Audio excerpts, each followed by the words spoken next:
오늘 하나님께서 우리에게 주시는 말씀은 민수기 30장 1절에서부터 16절까지의 말씀입니다. 민수기 30장 1절에서부터 16절까지의 말씀을 저와 여러분이 한 절씩 교독하시고 마지막 16절을 함께 읽겠습니다. 모세가 이스라엘 자손 지파의 수령들에게 말하여 이르되 여호와의 명령이 이러하니라. 사람이 여호와께 서원하였거나 결심하고 서약하였으면 깨뜨리지 말고 그가 입으로 말한 대로 다 이행할 것이니라. 또 여자가 만일 어려서 그 아버지 집에 있을 때에 여호와께 서원한 일이나 스스로 결심하려고 한 일이 있다고 하자. 그의 아버지가 그의 서원이나 그가 결심한 서약을 듣고도 그에게 아무 말이 없으면 그의 모든 서원을 행할 것이요 그가 결심한 서약을 지킬 것이니라. 그러나 그의 아버지가 그것을 듣는 날에 허락하지 아니하면 그의 서원과 결심한 서약을 이루지 못할 것이니 그의 아버지가 허락하지 아니하였은즉 여호와께서 사하시리라.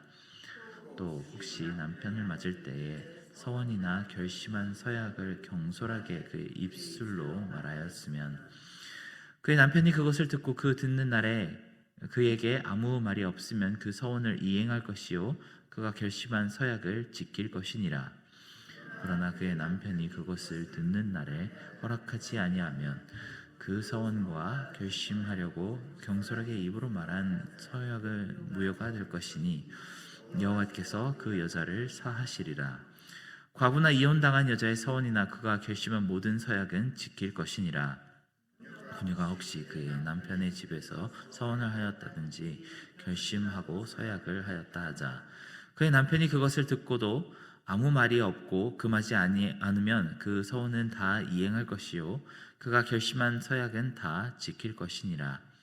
그러나 그의 남편이 그것을 듣는 날에 무효하게 하면 그 서원과 결심한 일에 대하여 입술로 말한 것은 아무도 이루지 못하나니 그의 남편이 그것을 무효하게 하였은즉 여호와께서 그 부녀를 사하시느니라.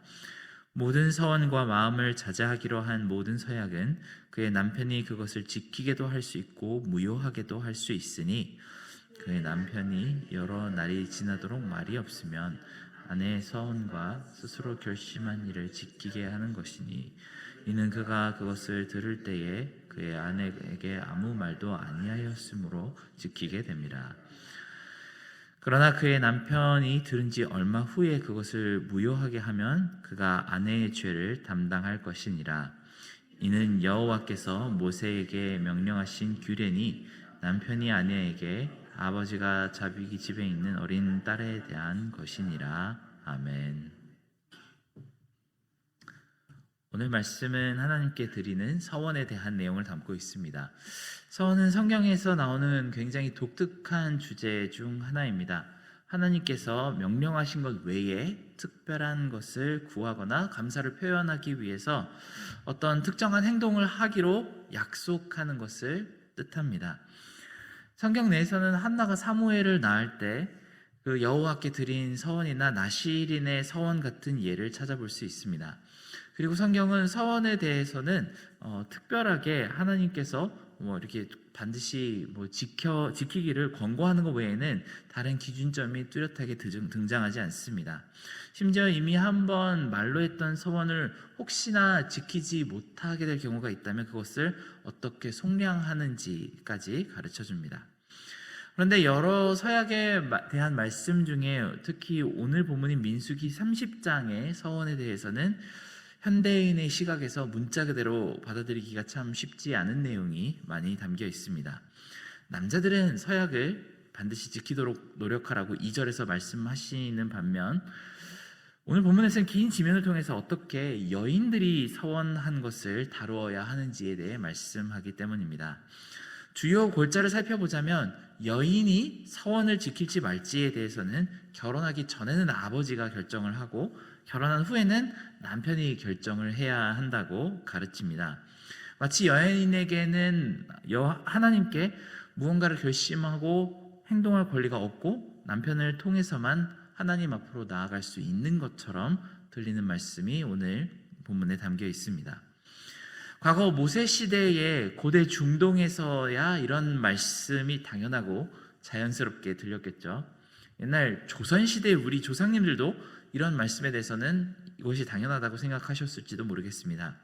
심지어 세계대전이 일어나기 전에 미국 사회에서도 여성에게 투표권을 주지 않았다고 하니까 오늘 말씀에 나오는 것 같은 이야기는 옛날 사람들에게는 짐짓 당연한 듯이 받아들여질 수 있는 그런 가르침이었을 것입니다. 하지만 오늘날 현대시대를 사는 우리에게는 굉장히 이상하게 들리고 생소한 말씀임에는 틀림이 없습니다. 우리는 여성의 주권과 자기 선택권이 남성에 비해서 전혀 뒤처지지 않는 그런 사회를 살고 있습니다.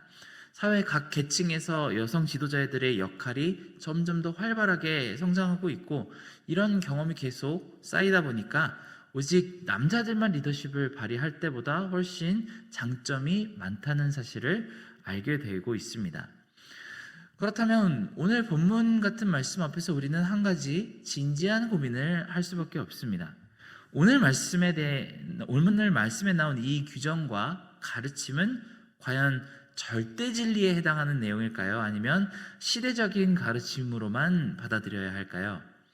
현대 사회는 옛날 구시대 상속 방식보다 훨씬 더 유연하고 진취적이기 때문에 오늘 말씀 같은 내용은 그저 참고만 하고 넘어갈 수 있을까요? 아니면 아무리 사회가 변해도 어떻게 타협할 수 없는 그런 하나님의 추상 같은 명령으로 받아들여야 하는 것일까요? 우리가 이 답을 찾기에 앞서서 하나님의 가르침에 대한 절대성의 기준을 잠시 정돈하고 이 해당 질문으로 이어가야 할 필요가 있는 것 같습니다. 과연 성경은 그 안에 적힌 말씀을 다 문자 그대로 해석하고 적용해야 하는 것일까요? 언뜻 들으면 마치 우리가 그렇게 해야만 할 것 같지만 사실 꼭 그렇지만은 않습니다. 특히 우리는 유대 절기와 할례와 제사법 그리고 성전과 지성소에 대한 규례를 아무도 문자 그대로 지키고 있는 사람은 없습니다. 심지어 먹어도 되는 식물과 먹지 못할 식물에 대해서 우리는 문자 그대로의 성경의 법을 따르고 있지 않죠. 레위기나 다른 모세오경의 말씀들을 보면 지금 우리의 삶에는 전혀 맞지 않는 명령들이 아주 많이 담겨 있습니다.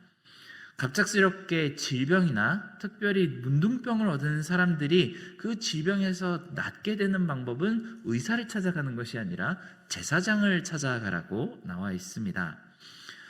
또한 부정을 의심받는 배우자가 그 부정에 대한 그 자신의 무죄를 입증하는 방법도 지금 우리가 전혀 문자 그대로 해석하고 적용할 수 있는 방법이 아닌 것으로 우리는 이해하고 있습니다. 아마 교회에서 누군가가 우리는 성경 말씀으로 돌아가야 한다고 강력히 주장하면서 이런 고대의 행동 양식을 고집하기 시작한다면 아마 곧바로 제지를 당하게 될 것입니다. 이것은 신약 성경에 대해서도 마찬가지입니다. 복음서와 사도행전 그리고 서신서에 나온 많은 말씀들을 우리가 똑같이 따라해야 한다고 고집을 부리기 시작한다면 역시 이것은 성경을 올바르게 해석하는 방법이 아니게 됩니다. 만약에 교회의 중요한 내용을 예루살렘 공회에서 정해야 한다거나 사도성을 부활시켜야 한다거나 아니면 초대교회의 사역 방식을 따라서 표적과 이사에 집중해야 한다고 주장한다면 오히려 교회가 훨씬 더 소란스럽게 될 것이 분명합니다. 이것은 성령님의 원하시는 사역 방식이 아닙니다. 각 시대에 맞는 율법의 적용 방식이 있고 우리는 이에 대해 성령님의 지혜를 가지고 겸손히 배워나가는 것이 정말 하나님께 순종하는 올바른 모습일 것입니다. 예를 들어 예수님은 안식일의 주인이라고 스스로를 소개하셨죠. 그리고 당시 유대 지도자들이 가장 기본적으로 생각하던 행동 양식에 정반대로 행동을 하셨습니다. 안식일에 아프고 고통받는 사람들을 구제해 주시는 노동을 하셨고 이는 곧바로 율법학자들이 예수님을 공격하는 명분이 되었습니다. 그렇지만 우리 중에 아무도 예수님이 정말 하나님의 지엄한 율법을 모욕했다고 생각하는 사람은 없을 것입니다.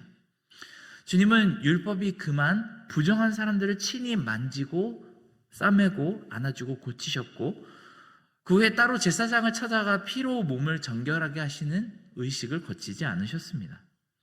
죄인과 세리와 창기들의 친구가 되어주셨고 할례받지 않은 사람들을 축복하며 기적을 베풀어 주셨습니다. 이런 예수님의 모습이 오히려 하나님의 기쁨이 되었습니다.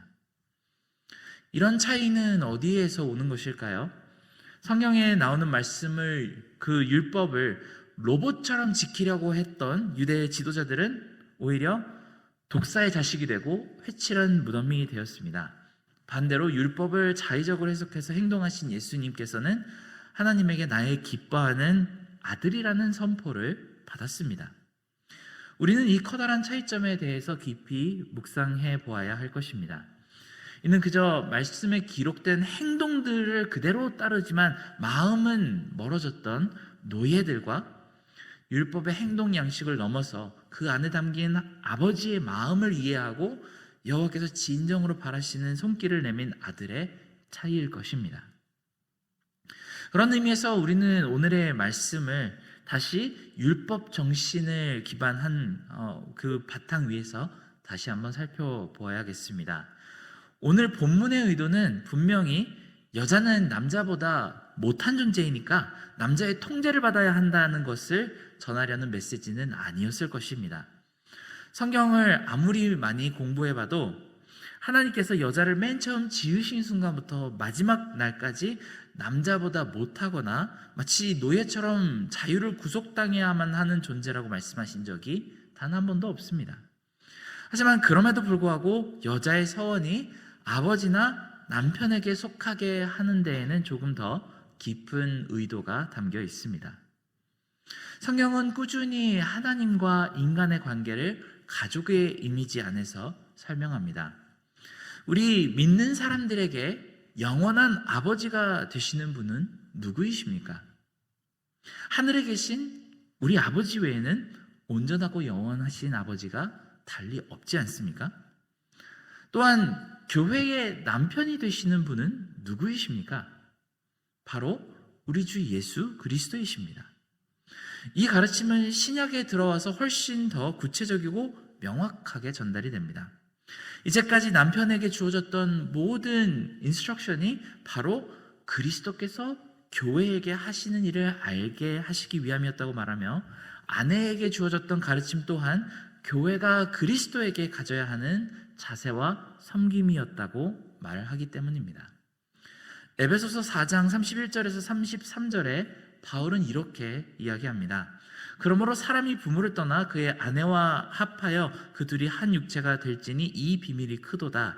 나는 그리스도와 교회에 대해 말하노라.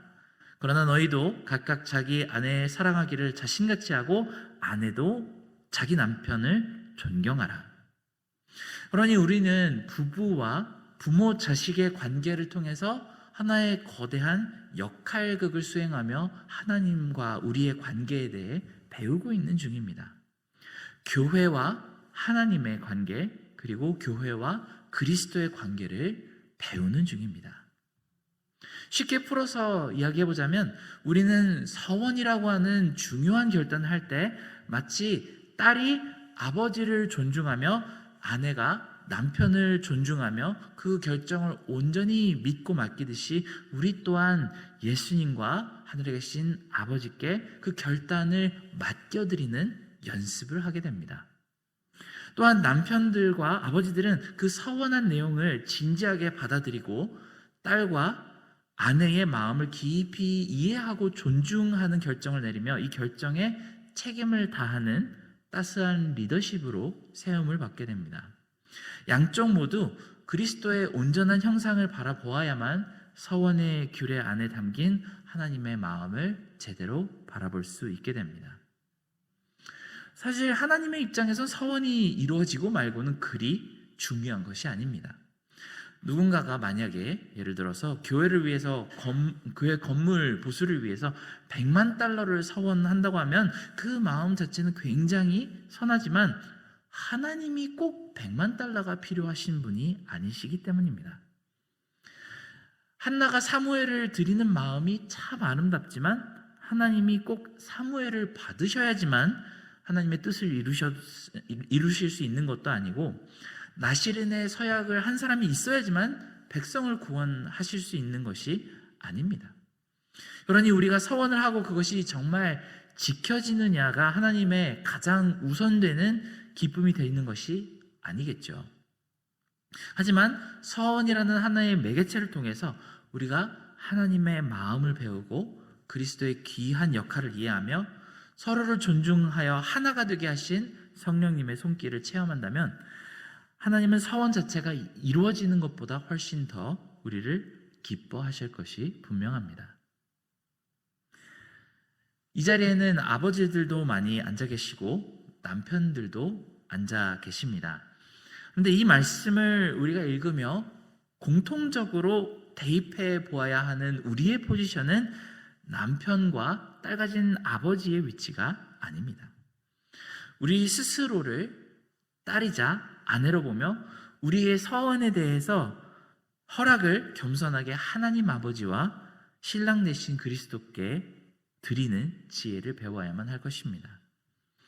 율법 자체를 지켜서 행하는 것보다 더 귀한 것은 그 안에 담긴 하나님의 마음을 이해하고 읽는 것임을 다시 한번 기억하며 오늘 하루 우리가 서원하고자 하는 것, 결정하고자 하는 것을 하나님께 드리는 아름다운 하루가 되시기 바랍니다.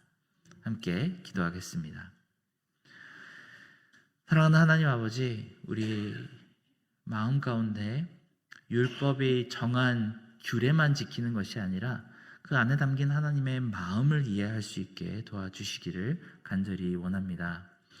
우리 마음속에 서원한 것들에 대해 반드시 지키되 그 서원 안에 담긴 아버지의 마음 그리고 신랑 되신 예수 그리스도의 마음을 더욱더 깊이 우리가 존중하고 받아들일 수 있게 도와주시고 우리가 우리의 하나님께서 주신 이 삶의 역할 속에서도 하나님의 마음을 더욱더 깊이 바라볼 줄 아는 지혜를 허락하여 주시옵소서.